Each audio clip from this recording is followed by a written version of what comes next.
I want to start with my first line of questioning to you, Assistant Secretary Kritenbrink. Yes, ma'am. And talk about the Taiwan Travel Act of 2018, which we signed into law.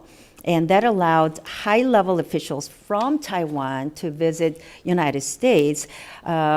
So could you talk to us if there is any State Department restriction that would prevent a current sitting Taiwanese President Lai, Vice President, and any other high-level officials from traveling to the United States, not just as a stopover, which we've seen over the years, every year.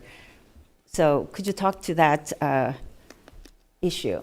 Madam Chairwoman, thank you very much. First of all, just to underscore the fact that America continues to make very clear through our words and our actions that the maintenance of peace and stability across the Taiwan Strait is a fundamental American national interest. Can you just speak directly to whether or not we are allowing that? Just to put it in the right context, I think that the U.S.-Taiwan partnership is stronger than it's ever been.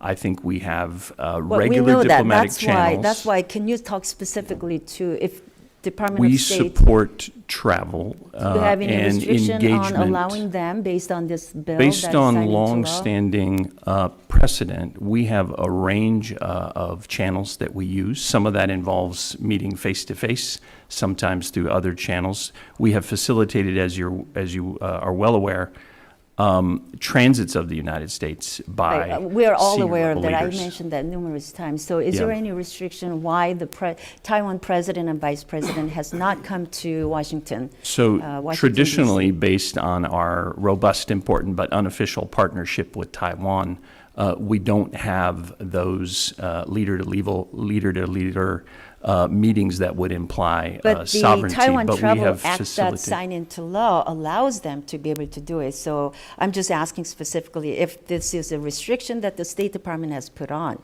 So hopefully you can change that, because now it is up to the State Department to make it happen, because it is a law. I'm happy to look at that further, ma'am. Yeah, but then let's go to the next question. On the similar level, the Taiwan Travel Act also allows high-level U.S. officials to travel to Taiwan. So on that note, I want to ask you if you have personally visited Taiwan in your current position. I have not visited Taiwan in my current position, but I have traveled to Taiwan twice previously. Previously, could you tell us the dates that you have done?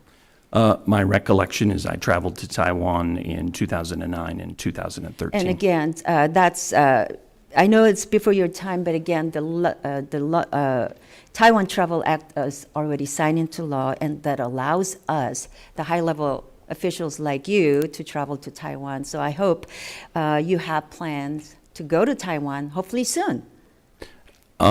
I don't currently have plans to travel to Taiwan, but what I would underscore, Madam Chairwoman, is that there is frequent travel and interaction going both ways between the United States and Taiwan, and there's communication in other channels as well. I encourage you to consider doing that soon. Okay. The CPIF established to fund initiatives and projects to counter CCP's malign influence, but many projects appear to neglect China and make the CPIF look more like a slush fund. So can you provide two of the best examples of how CP funds counter the CPP malign influence? Yes, ma'am. First, I would say we're very grateful for Congress's support of the CPIF. We think it's a vitally important fund. I'll give you a couple of examples, maybe not all of the details in this open session, but I think two of the most impactful projects that I can think of. One is related to undersea cables, and explicitly through CPIF monies, we were able to help facilitate partners using reliable, dependable vendors and sources for undersea cables rather than alternatives. And secondly, CPIF monies have also been very important seed monies in some of our most important infrastructure and corridor investments. Could you quickly tell me what regions of the world and what functional issue is most threatened by the CCP's malign influence? I'm sorry, Madam Chairwoman, can you repeat one more time? What region of the world and what functional issue is most threatened by the CCP's malign influence? Well, ma'am, what I would say is China poses a global challenge, but that challenge is most intense in the Indo-Pacific. difficult for me to point to just one challenge, but in general, I would probably surmise it by saying the biggest challenge that we face is making sure that countries have options and choices so they can make their own decisions free from coercion, and so they're not dependent on China or China-related, not exclusively dependent on China or China-related supply chains, which would open them to Thank you. We'll coercion. continue our conversation. My time's up. So